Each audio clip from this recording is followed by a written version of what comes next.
Continuando aí nossa série de vídeos sobre a Idade Antiga, nós vamos falar sobre a Mesopotâmia. Agora vamos separar aquela região que antes eu comentei com vocês, que era a região entre rios. Agora nós vamos falar exclusivamente dessa região. A Mesopotâmia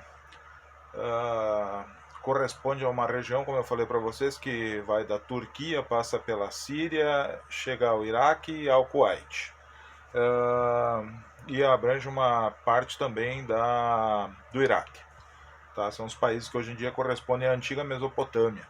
Até o início do século XX ainda se usava esse termo para falar dessa região, e a partir da Primeira Guerra Mundial vai surgir esse embrulho de países aí que eu falei para vocês: Turquia, Síria, Iraque, Irã e Kuwait, que são países que vocês sabem que toda hora estão aparecendo nos noticiários de televisão, que estão sempre envolvidos em conflitos nessa região que é muito conflituosa, que é o atual Oriente Médio.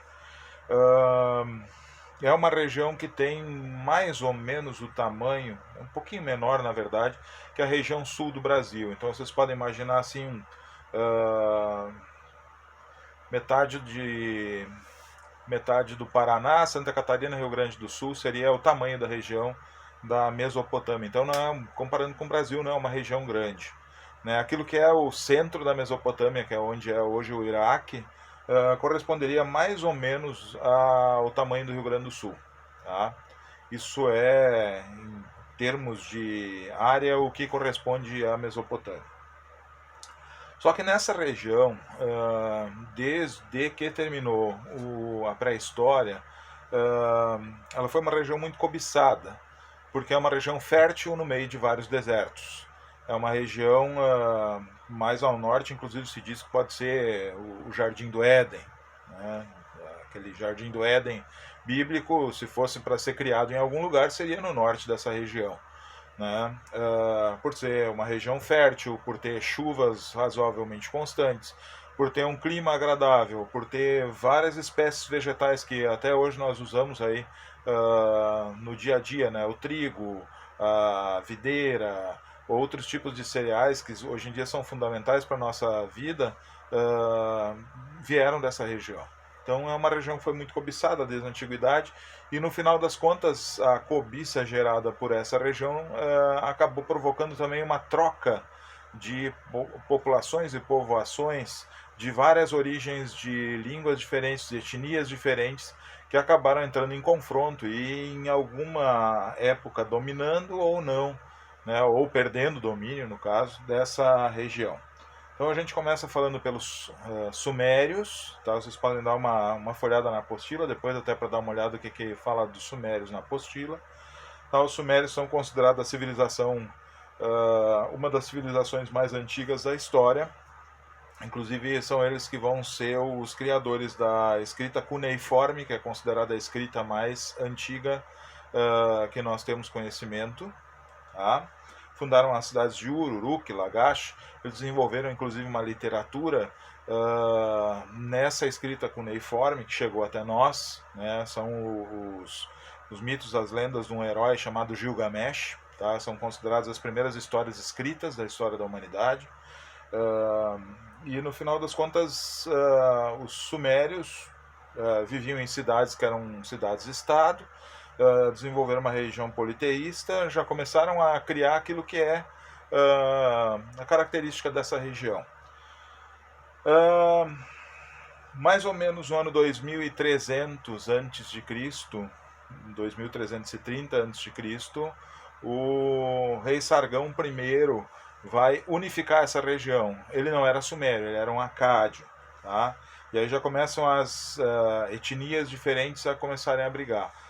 Os sumérios, pelo menos o que se conhece, o que se sabe, eram de origem semítica. Os acádios são de origem indo-europeia. Então já são povos diferentes que começam a se cruzar nessa região e não se entender muito bem. Tá?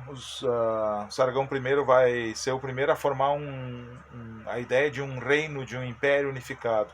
Ele vai unificar as cidades-estado, vai obrigar elas a terem uma religião mais ou menos parecida, a ter toda uma característica parecida nessa área, que é aquele que é considerado o primeiro império da história.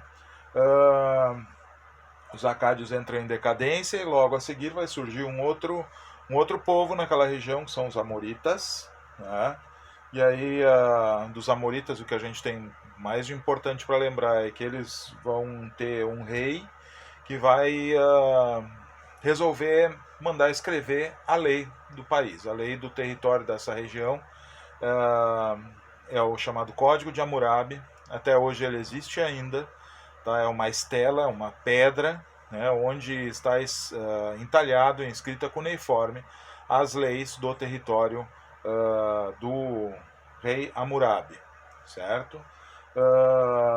Eles são considerados os primeiros babilônios, porque eles vão ser os fundadores da cidade que vai ser chamada Babilônia.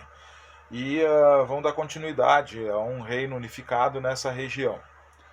Os amoritas também vão entrar em decadência, e aí do norte da Mesopotâmia, da região que hoje em dia é o centro da Turquia, um pouco mais ao norte, na verdade, do que é a Mesopotâmia efetivamente, né, a terra entre os rios, Tigre e Eufrates, vão surgir os hititas.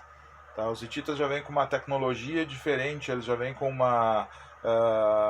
com armas diferentes, né? Eles já vão dominar o uso do ferro e vão acabar dominando toda a região da Mesopotâmia, né?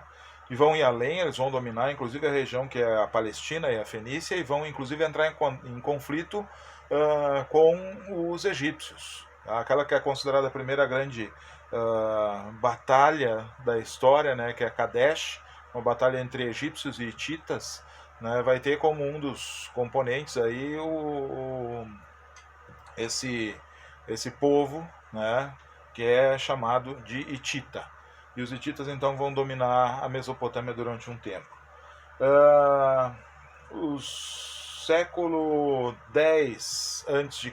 vai ver a ascensão dos assírios. Também são um povo do norte da Mesopotâmia, um povo guerreiro, considerado muito cruel com os povos que eles dominavam, e que vão dominar a região da Mesopotâmia, criar um império que vai inclusive abranger partes do Egito, da Palestina e da Fenícia durante um bom tempo.